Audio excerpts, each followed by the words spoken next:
અલકાપુરી ગરનાળું ખુલ્લું મૂકવાયું. Bullet train પ્રોજેક્ટની કામગીરી પૂર્ણ થતાં વાહન ચાલકોમાં ખુશીની લહેર.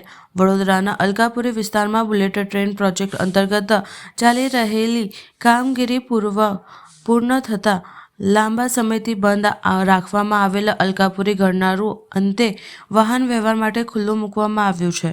રસ્તો ખુલ્લા જ થતાં સ્થાનિક રહીશો તથા રોજિંદા વાહન ચાલકોમાં ખુશીની લાગણી જોવા મળી રહી છે. બુલેટ ટ્રેનની કામગીરી દરમિયાન ટ્રાફિકમાં ભારે મુશ્કેલીઓનો સામનો કરવો પડતો હોય છે. ખાસ કરીને ઓફિસે જતા કર્મચારી, સ્કૂલ કોલેજના વિદ્યાર્થીઓ અને વેપારીઓને લાંબા વળાંક લઈને જવું પડતું હતું.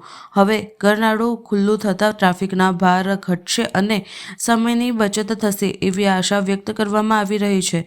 સ્થાનિક લોકોનું કહેવું છે કે રસ્તો ખુલવાથી અલકાપુરીથી આસપાસના વિસ્તારમાં અવરજવર સરળ બનશે અને શહેરના મુખ્ય માર્ગ પરનું દબાણ પણ ઓછો થશે. બુલેટ ટ્રેન પ્રોજેક્ટની કામગીરી પૂર્ણ થવાથી સાથે જ વિકાસ અને સુવિધાનો લાભ નાગરિકોને મળતો શરૂ થયો છે.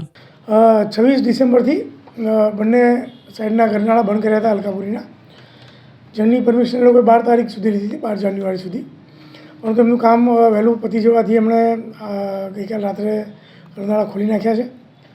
અને આ ગરનાળા ખુલી જવાથી જે જેતલપુર પાસે થોડો ઘણો ટ્રાફિક થતો હતો, જેની અંદર અમારે પોલીસ ફોર્સ વધારવાની જરૂર પડી હતી, એ જરૂર નહીં પડે અને નાગરિકોને પણ સવલત થઈ જશે. એમના માટે રાહતના સમાચાર છે.